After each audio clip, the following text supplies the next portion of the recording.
Hello everyone, this is Kanika Sharma from Jai Shri Shyam class. Welcome to you all.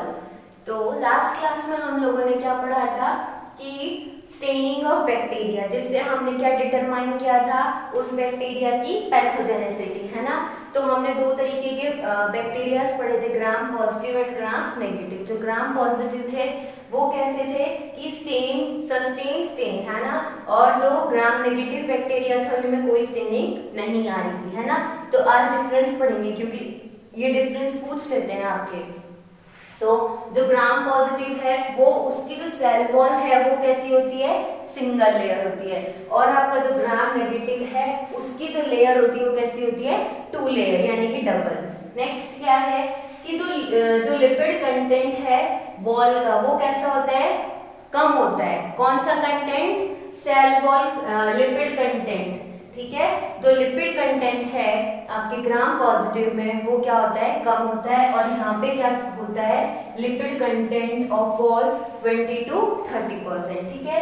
Next है कि mesosome क्या होते हैं, मोर prominent, यानी कि जो मीसोसोम है वो मोर प्रोमिनेंट होते हैं as compared to gram negative, यानी कि मीसोसोम्स आर लेस प्रोमिनेंट। यहाँ पे क्या हो गए, लेस प्रोमिनेंट। और फ्यूअर पैथोजेनिक बैक्टीरिया, यानी कि जो आपका ग्राम पॉजिटिव है उसके अंदर जो पैथोजेनिक बैक्टीरिया होते हैं वो कैसे होते हैं, फ्यू, यानी कुछ कम, यानी कि कम होते हैं। और यहाँ पे क्या होते हैं, पैथोजेनिक बैक्टीरिया क्या होते हैं, प्रेजेंट होते हैं। समझ में आया है कि क्या बताया आज मैंने, सिर्फ और सिर्फ अभी तक ग्राम पॉजिटिव और ग्राम नेगेटिव का डिफरेंस बताया है कि जो ग्राम पॉजिटिव है उसकी जो सेल वॉल होती है वो सिंगल लेयर है, और यहाँ पे जो सेल वॉल है वो कैसी है, टू लेयर है।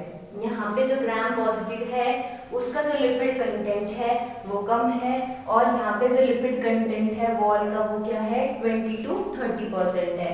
यहाँ पे क्या है, मीसोसोम मोर प्रोमिनेंट है, और यहाँ पे क्या है, मीसोसोम लेस प्रोमिनेंट है। यहाँ पे जो ग्राम पॉजिटिव है फ्यूअर पैथोजेनिक बैक्टीरिया होते हैं, यहाँ क्या होते हैं, मोर पैथोजेनिक बैक्टीरिया, ठीक है। तो अभी तक ये ग्राम पॉजिटिव और ग्राम नेगेटिव के बारे में पढ़े। नेक्स्ट हेडिंग डालो, प्लाज्मा मेम्ब्रेन। क्या पढ़ेंगे हम, प्लाज्मा मेम्ब्रेन, लिखो। तो जो प्लाज्मा मेम्ब्रेन है उसको फर्स्ट डिस्कवर किसने किया था, यानी कि उसके बारे में स्टडी किसने की थी, तो वो है स्वान ने। किसने की थी, स्वान ने, ठीक है। किसने करी थी, स्वान ने। अब देखो जो आपका प्लाज्मा मेम्ब्रेन है आपने पढ़ा हुआ होगा कि कैसी मेम्ब्रेन होती है, सेलेक्टिव परमिएबल। कौन सी मेम्ब्रेन होती है plasma membrane, selective permeable membrane होती है ना। तो इतना लिखो पहले प्लाज्मा मेम्ब्रेन के बारे में, प्लाज्मा मेम्ब्रेन।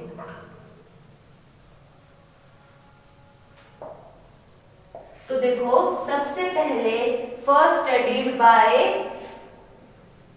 किसने स्टडी किया था इसके बारे में, स्वान ने, by Swan. Any problem.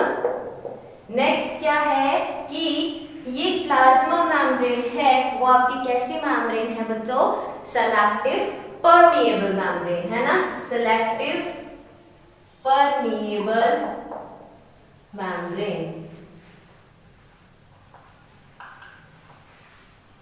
Next क्या होता है, जो प्लाज्मा मेम्ब्रेन है आपकी वो क्वासी, कैसी की, क्वासी या सेमी फ्लूइड होती है, ठीक है, जिसके अंदर प्रोटीन और लिपिड का रेशियो है वो आपका 1:4 या 4:1 भी हो सकता है ना। तो प्लाज्मा मेम्ब्रेन है वो आपकी कैसे, इट इज क्वासी और semi fluid in which protein and lipid ratio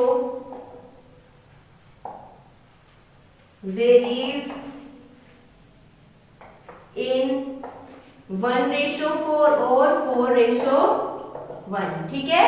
next क्या याद रखना है आपको कि आपकी जो प्लाज्मा मेम्ब्रेन है वो तो मैंने बताया सेलेक्टिवली परमिएबल है, और क्या होता है ये, and interacts outside the world, and interacts outside the world.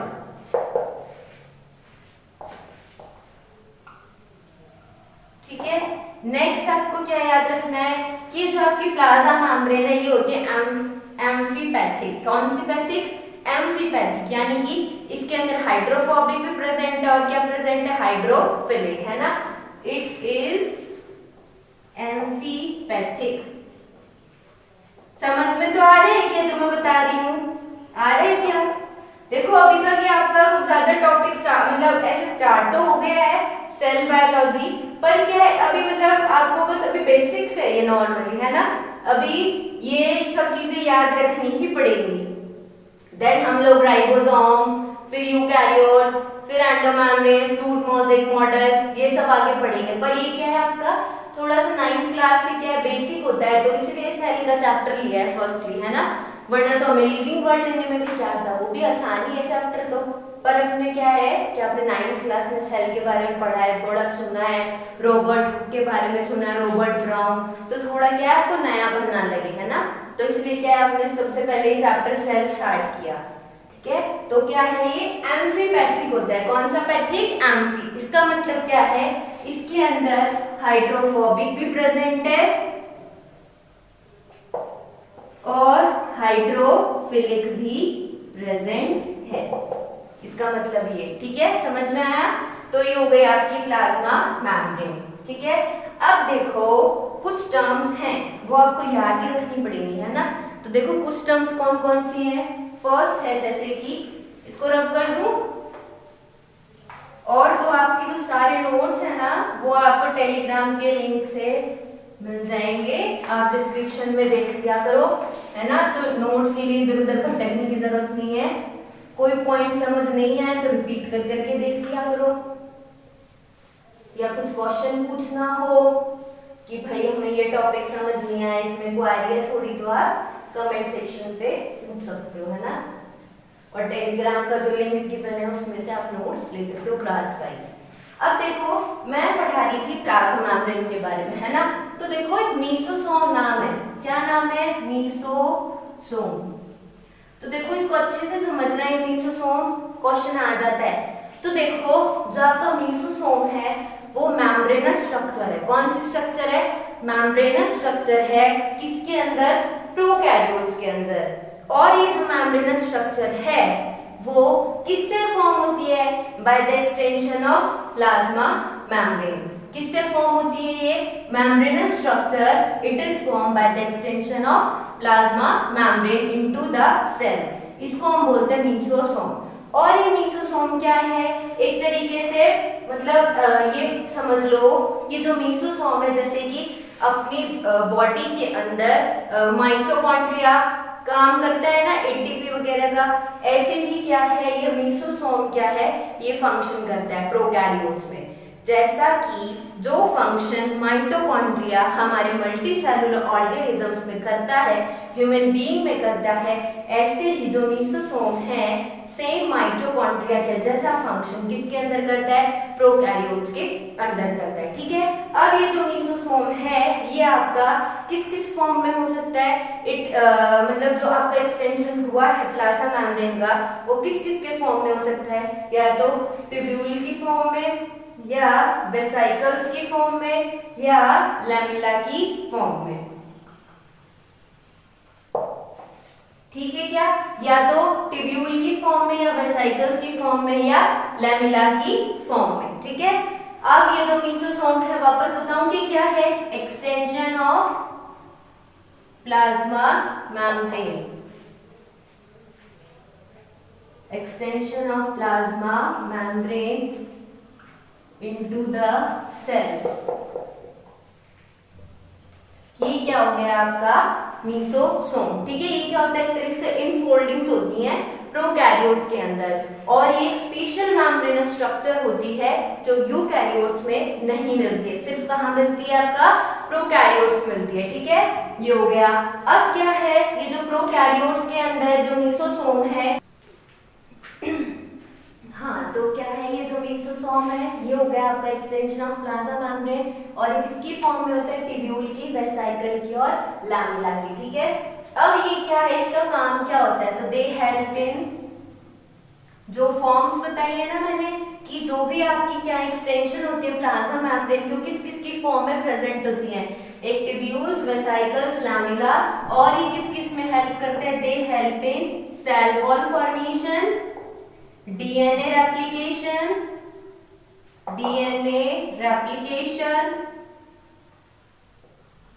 And distribution to daughter cells, यानी कि डॉटर सेल्स में क्या काम करेगा, डिस्ट्रीब्यूशन का, distribution to daughter sales.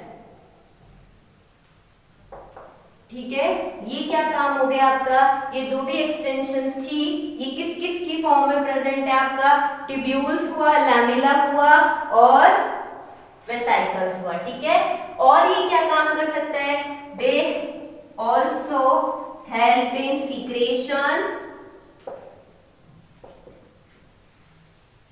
Respiration. अच्छा, सीक्रेशन होगा, रेस्पिरेशन, तो इसका मतलब क्या है, सरफेस एरिया क्या हो जाएगा, इंक्रीज हो जाएगा। ठीक है, बस इतना याद रखना है आपको।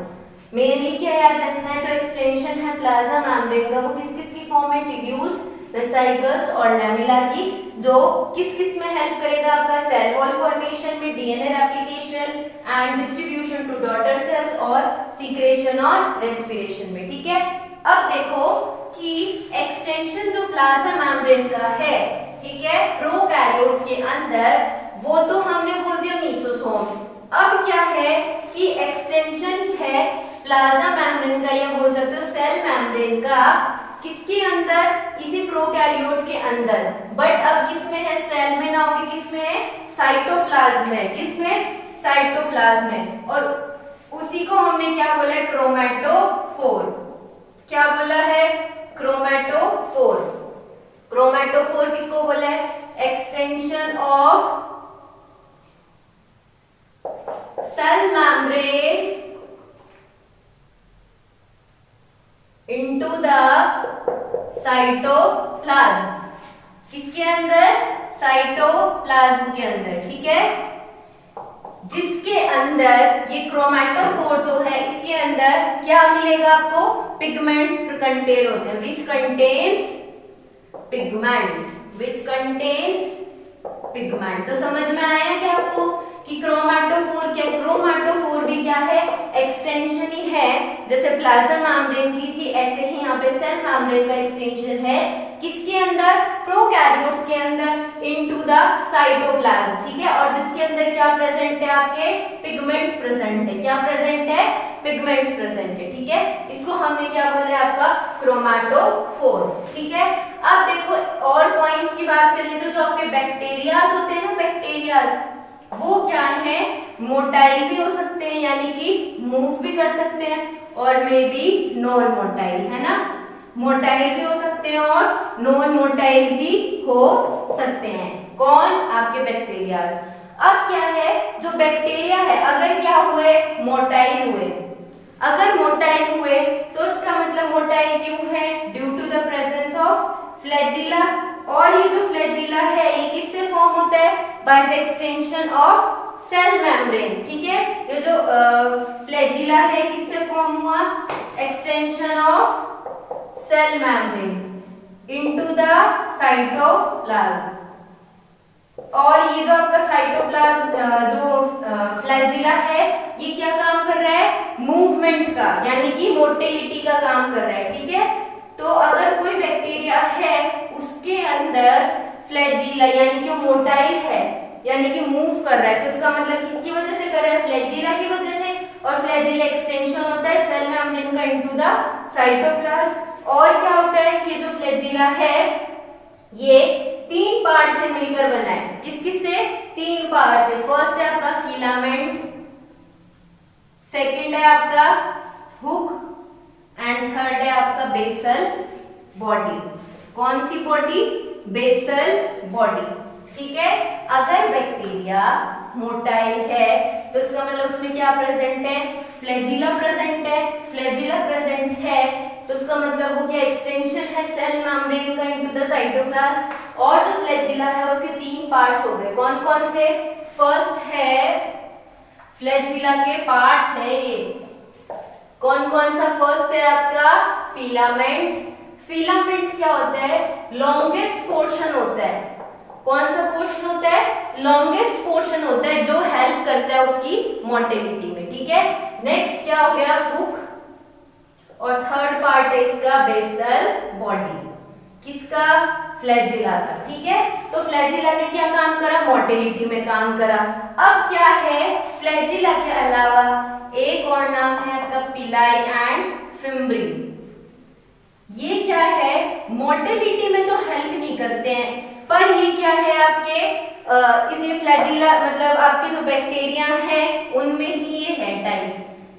मोटिलिटी में ये क्या है? थोड़ा काम नहीं आते हैं। मोटिलिटी में मेन काम फ्लैजिला का ही आता है ना। तो देखो जो आपका पिलाई है वो क्या है? पिलाई आपके ट्यूबुलर स्ट्रक्चर है। कैसी स्ट्रक्चर है?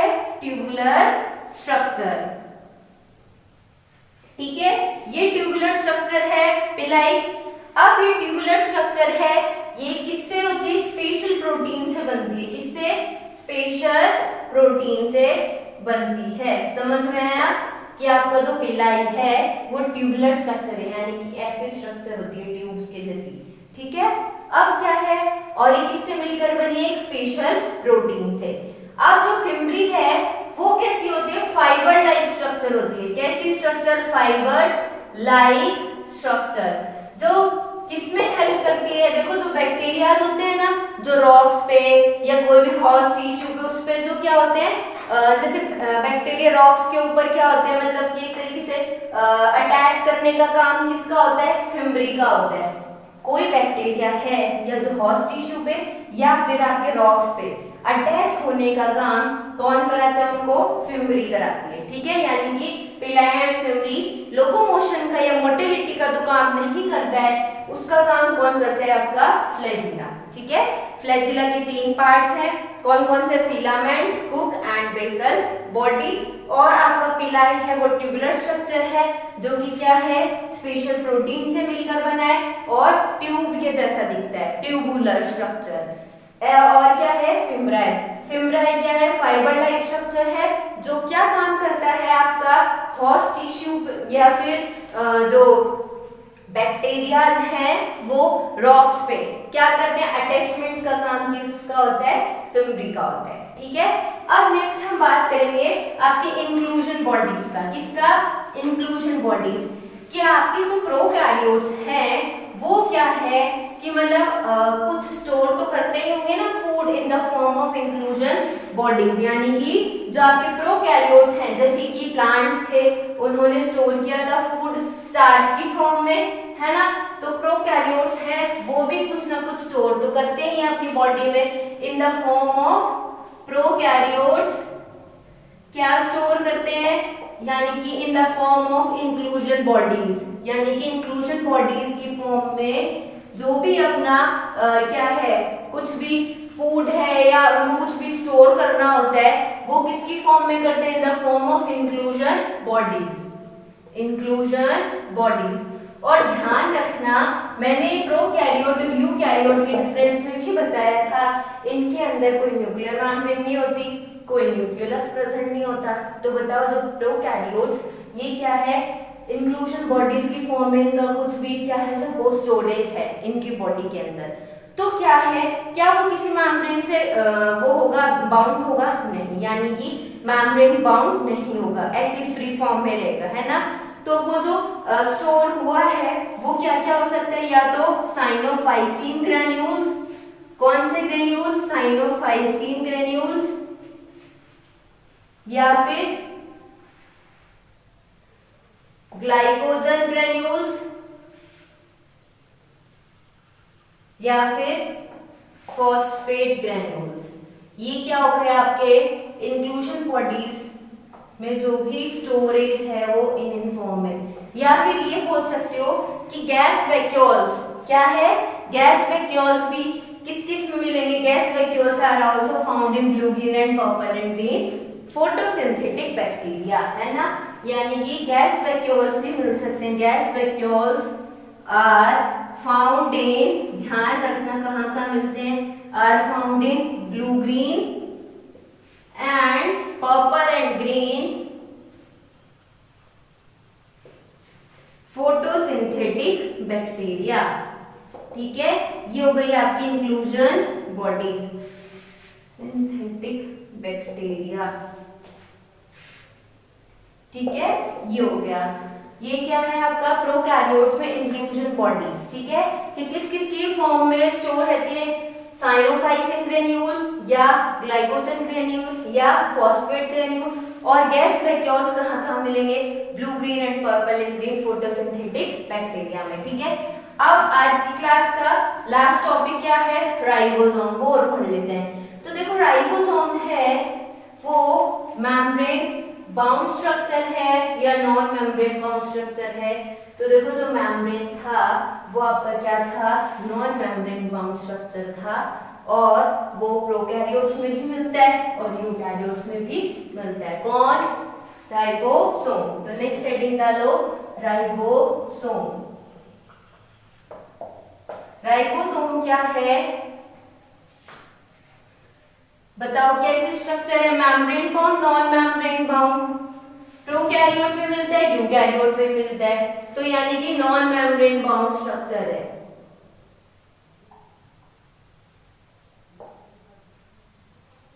अब क्या है कि जो आपका आरएनए है, राइबोसोम है, इसका साइज कितना होता है, 15 नैनोमीटर टू 20 नैनोमीटर इसका क्या होता है बच्चों, साइज होता है। ठीक है, अब क्या है, ये राइबोसोम क्या काम करता है, प्रोटीन सिंथेसिस का। किसका, प्रोटीन सिंथेसिस का काम करता है। कौन, राइबोसोम। अब ये जो राइबोसोम है, ये देखो कि राइबोसोम प्रोकैरियोट्स के अंदर, यानी कि ऐसे समझ सकते हो प्रोकैरियोट्स में जो राइबोसोम है वो क्या करेगा, एक ये बोल सकते हो एमआरएनए पे क्या करेगा, ये मतलब ऐसे बोल सकते हो कि एक चेन बना लेगा।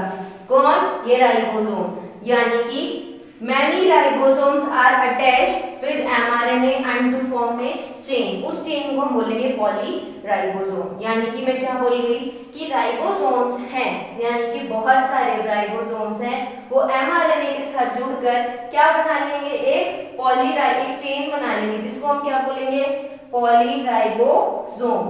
और ये पॉलीराइबोसोम क्या करेगा, आपका mRNA को ट्रांसलेट कर देगा इनटू प्रोटीन्स में। mRNA को ट्रांसलेट कर देगा किसमें, आपके प्रोटीन्स में। ठीक है, ये हो गया आपका पॉलीराइबोसोम, यानी कि बहुत सारे राइबोसोम्स वो mRNA के साथ अटैच होके एक चेन बना लेंगे, जिसको हम बोलेंगे पॉलीराइबोसोम और पॉलीसोम। वो क्या करेगा, आपका mRNA को ट्रांसलेट करके किसमें फॉर्म हो जाएगा, प्रोटीन्स में। ठीक है, ये हो गया आपका राइबोसोम। और ये राइबोसोम है, बताओ कहाँ कहाँ मिलेगा, प्रोकैरियोट्स में भी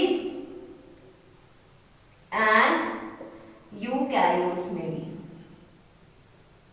और नॉर्मली जो आपका राइबोसोम है वो कहाँ मिलता है, आपकी प्लाज्मा मेम्ब्रेन पे। अब जैसे कि आप आगे पढ़ोगे, एंडोप्लाज्मिक रेटिकुलम हुआ, है ना, तो एंडोप्लाज्मिक रेटिकुलम में ध्यान रखना कि रफ एंडोप्लाज्मिक रेटिकुलम में मिलेगा। ये कहाँ मिलेगा, फाउंड इन, अगर एंडोप्लाज्मिक रेटिकुलम की बात की जाए तो found in rough endoplasmic reticulum, यानी कि रफ RER में।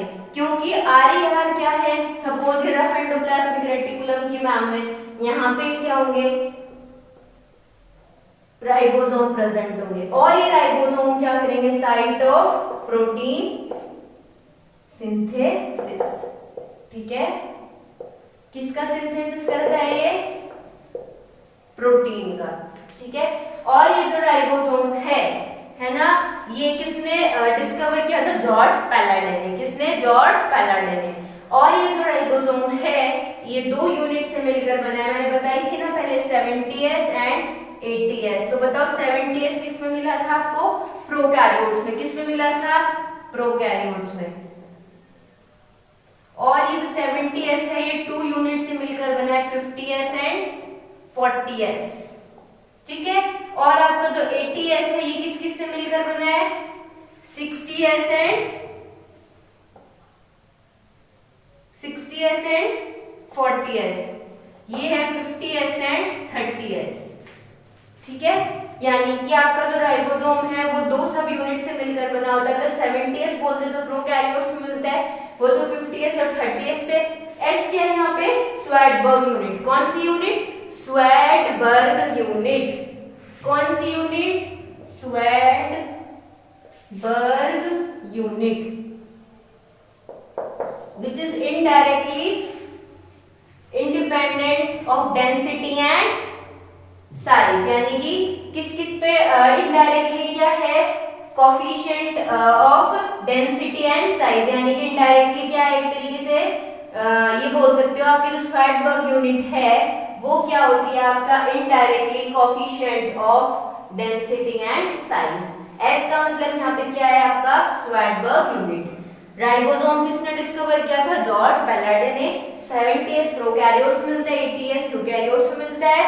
2 सब यूनिट से मिलकर बना है, 70s to 50s and 30s, 80s, 60s to 40s। ठीक है।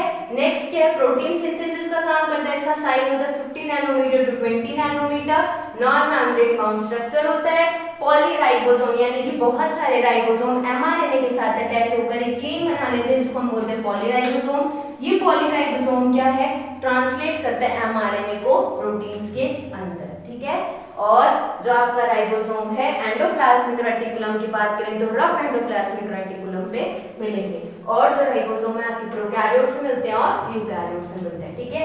तो आज की क्लास में हम लोगों ने प्लाज्मा मेम्ब्रेन के बारे में पढ़ा, कुछ पॉइंट्स प्रोकैरियोट्स के बारे में और राइबोसोम के बारे में, है ना। तो कल की क्लास में हम आगे कंटिन्यू करेंगे फ्रूट मोज़ेक मॉडल, देन आपका एंडोमेम्ब्रेन सिस्टम। ठीक है। तो इसके जो भी आज के आपकी क्लास के नोट्स हैं ये आपको टेलीग्राम चैनल पे, टेलीग्राम का लिंक मिल जाएगा डिस्क्रिप्शन बॉक्स में, वहां से आप नोट्स आपको मिल सकते हैं। तो नोट्स के लिए टेंशन लेने की जरूरत नहीं है, इधर उधर भटकने की जरूरत नहीं है, क्लास वाइज आपको नोट्स अवेलेबल है। ठीक है। और कोई भी डाउट हो कि ये मैम ये क्वेश्चन समझ नहीं आई, लाइन समझ नहीं आई, तो आप पूछ सकते हो। और ये जो देखो जो भी क्लास डेली क्लास वाइज वो आपके नोट्स आपको टेलीग्राम चैनल पर मिल जाएंगे। ठीक है। तो नेक्स्ट क्लास में हम लोग एंडोमेम्ब्रेन सिस्टम और फ्लूइड मोज़ेक मॉडल के साथ मिलते हैं।